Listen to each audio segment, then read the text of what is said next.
Do we have an intro for this one?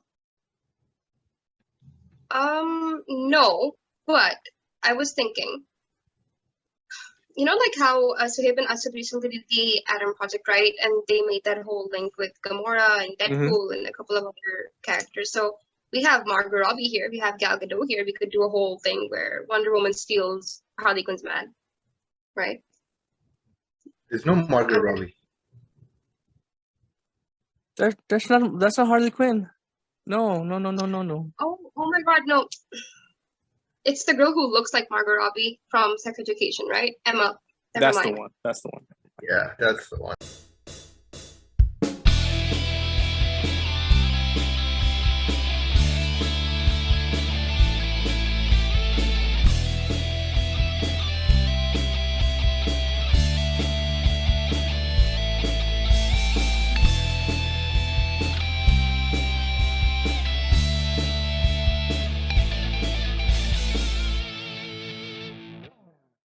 Hi everyone, welcome to another Geek Dhaba review. I'm Yumna and I have with me Junaid and Mubarak, and today we're going to review Death on the Nile for you guys. So let's get down to it.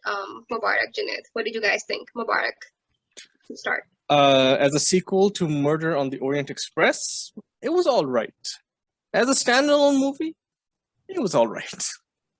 Like, to be honest, I like Murder on the Orient Express a little more than this one. But we'll get into that later. JD? Yeah, it was okay. I mean, the thing is, Murder on the Orient Train was far better, and this was just, I don't know, with the sequels, what they do, why they do it. Maybe if they change the story. I mean, look at the rating, so you'll know. But this was an average movie.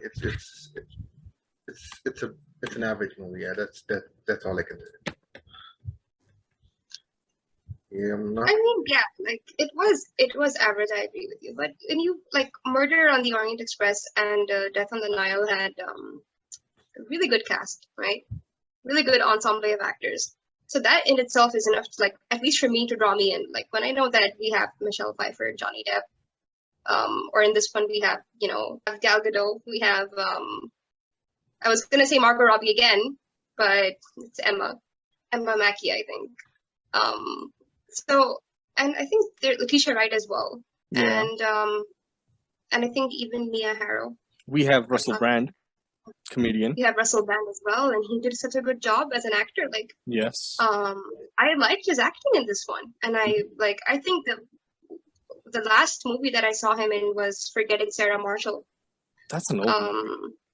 That's a very old movie, yeah. Mm. But that's the only other movie I recall seeing him in, and he did a really good job as an actor in this movie. I want to see him in more stuff, if I'm being very honest with you. Plot-wise, I mean, it was a good plot, like your typical detective plot. We're very simplistic. I grew up reading these books, right? And obviously, I think it's a nostalgic value for me. It draws me in. It makes you want to watch these movies because of that. And what can I really say overall? Yes, it was a murder mystery once again. You have really good actors. You have your generic plot twist. You have things going on. I enjoyed it overall. I did. I feel this movie, it was a little more obvious who the killer was. Like, at least in Murder on the Orient, you're just like, who could it be? It's like it kept you guessing. And this one, you're just like, this is so typical. The story, it's because they set it up this way that it made it look very obvious. And in the end, if you guess who the main killers or killer who are, it ruins the surprise. Like, especially if you like see it happening in the very first scene. There's like, bro, yeah, why? The bar scene. It feels like very obvious in this one, and it's too messy. Made me think? I agree with you. You know what made me think that it was probably the couple, like the OG couple we had? It's because when you see Emma and Army dancing, right? You can feel the chemistry between them. You can feel the intense chemistry, and then Lynette was Gal Gadot's character's name, right? I think. I guess. You see her dancing with Army as well. And okay, yes, you see some sparks over there, but later on, I Yeah, don't but see then that here's same the chemistry. thing: she doesn't know how to act, though. So I think that's the Yeah, problem. it was more on Army's part, like the sparks, But like later on, the way Army was, like the chemistry that he had with the other actress as compared to Gal was just so off base that instantly I could tell that either they just genuinely have really bad acting chemistry, or he's not really into her. I mean, It's his just a character isn't con. really into her, and he's plotting to like kill her. And I Yeah. think I was right on both counts because really bad chemistry between them. I feel like Lynette's character did not have any good chemistry with anyone. Like even when she's supposed to. That is my biggest peeve as compared to the books and over here. Like the way the books describe Lynette's relationship with everyone was a lot more than what they could portray either through the actress they chose to play this part or either through the way they wrote this whole thing. That was a little bit of a peeve for me because she's a very central character. So One thing I'd like to add about both these movies, Murder on the Orient and Death on the Nile, is the lack of real consequences. Like, you have the whole movie play out, you have the classical whodunit thing, and then at the end of the movie, there's no consequences. It's just like the last movie, no justice for the killer, and this one, no justice like for the killer as well. Like bro, like what's going on? At least have some like real thing, like, because if you have like a real thing happen, you can bring it in later movies, and I'm pretty sure there's like a bunch of these books, so they're going to be sequels for this. And if they keep bringing stars in, star-studded cast, which is expensive but understandable if you want to draw in your audience, yeah, it works, I guess. I feel like even though they're not amazing, right, they're still entertaining to an extent, and I feel like they still should be classics. Like this is a sort of movie that I would probably want to, like the Orient and the Nile. I would want to watch these again with my like nieces and nephew, like when they grow older. It's that sort of movie. Like it's so like the scene, the way they've had all the scenes made out. The cinematography is pretty good. The effects, the visuals are really nice. You do enjoy it. You do take it in, and you have a really good cast as well. And I think you saying that how the killer wasn't accountable for the first movie, that so Hercule is someone who basically you see that in the first one, he has like a serious OCD, right? Everything has to be balanced. And he's the sort of person who's always like, in terms of fairness and justice, he's always been like that. That movie was like more of something regarding his own development as a detective, as a person, where he realized that not everything can be black and white. It was like a moral, ethical conundrum for him. It's growth. It's growth. Yeah. And you get more of his development in the second movie as well, in terms of that, he finds love again. You get a bit flashbacks about his past, and I liked it. And I liked the way the actor who plays Hercule, I like him. Very close to what I had in mind when I read the books. So, fair enough. JD, would you like to add anything? I would like to add that Rose played a very good role, the Game of Thrones actress. Okay. And I had to double check. What? Yes, I'm sorry. I'm so sorry. Yes, I agree with you. I forgot she was in it too. But I don't see Margaret Robbie in Emma. So plus, it was really obvious. The thing with these movies should be that it should have the suspense and the it factor for the audience to just keep guessing who it is at the very end. They had it at the very beginning with the other guy who was Book. I think it was Tom Bateman. I believe. Yeah. Played by him, right? Yeah. The scene where he was shot by the sniper, but it was like all made up and this and that, was kind of like the turning point. They could have made it interesting, but they went with the whole same routine. Plus, I do believe having star-studded casts these days, it turns to movies being flopped. We've seen it with a lot of movies, especially recently. Now it's just throw in stars, expect something to happen. It depends on how you're using those stars, right? I'm sorry to interrupt you guys, but I'm fine. honestly, if you know, like if the creators behind the movie, if they know their movie is trash and they have to get a star-studded cast to just bring the people in, right? But like in Orient Express, like we had Johnny Depp and he pulled off his role pretty well. Like it all made sense, you know, in that aspect. We had Michelle Pfeiffer who did a wonderful job. Like you could see everything in her eyes because she is a very good actress. She is. You know, so they brought those roles into life. And even in this movie, Gal Gadot, exception of her, I would say that the Game of Thrones actress, you're right, Rose, she did a good job as well. Like she was really upset and flustered, and that was good. It really depends on how you use the actors. If you're looking at them for like to enhance your movie, to add to it, or just to like, you know, pull people in. The factor depends over here. But the storyline is the same for most movies. That's what I think. I mean, they're just mixing up movies to make one movie.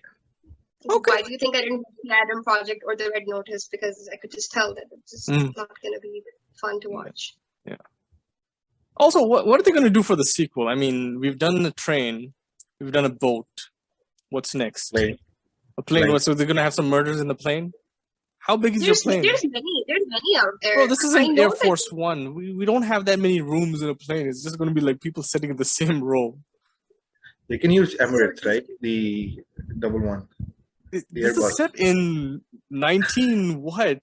hundreds, bro. This is like 1800s, 1900s. This was like World War One. It happened after World War One because he's still a soldier in the World War One thingy. That was World War One, right? Yeah, that is one. And they use the no man's line thing again, the one from Wonder Woman. It's like Gal Gadot's like, you know what? Use my plot line from Wonder Woman.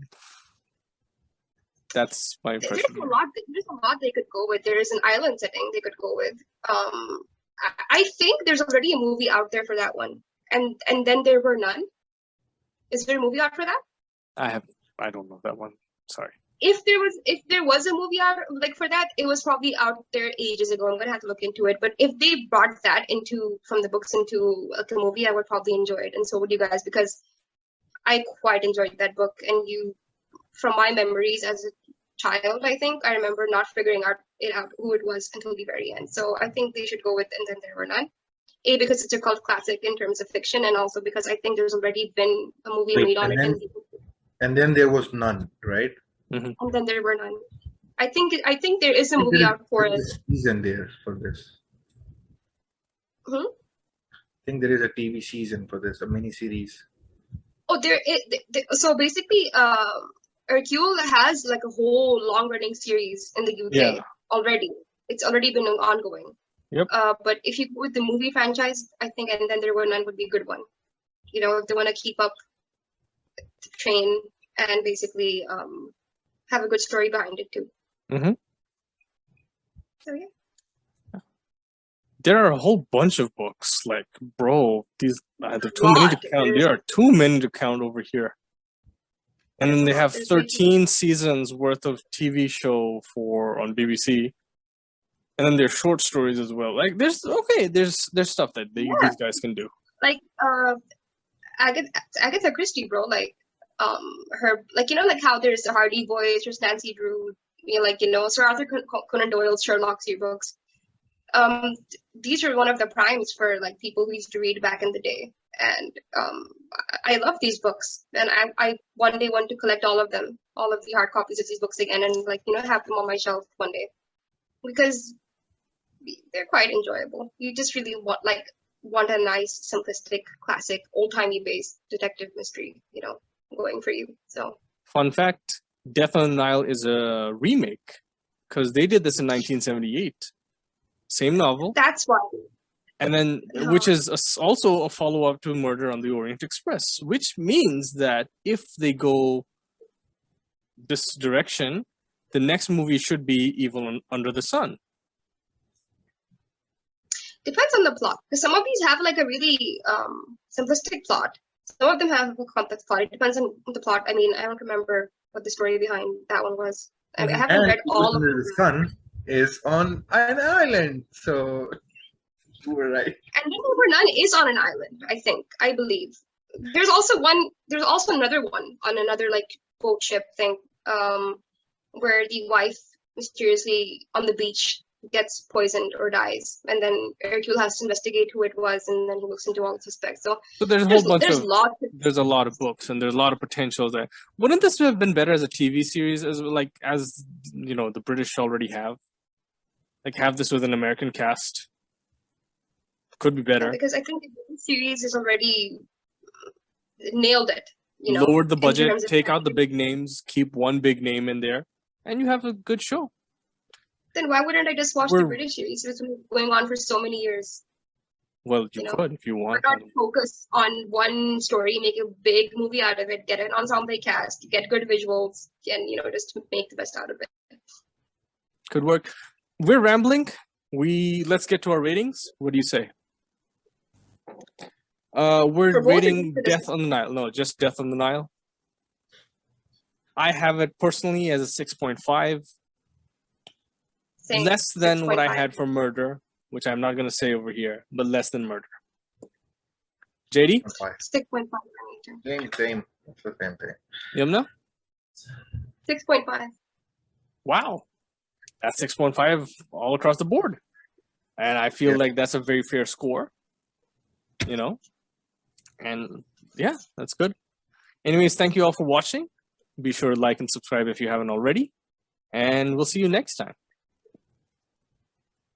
Do we talk about the Yehudi Sajish in this? How the Egyptians, they didn't want Gal Gadot there, that's why they killed her off. Or is that a conspiracy? Let's not go there. Oh crap, we're still recording.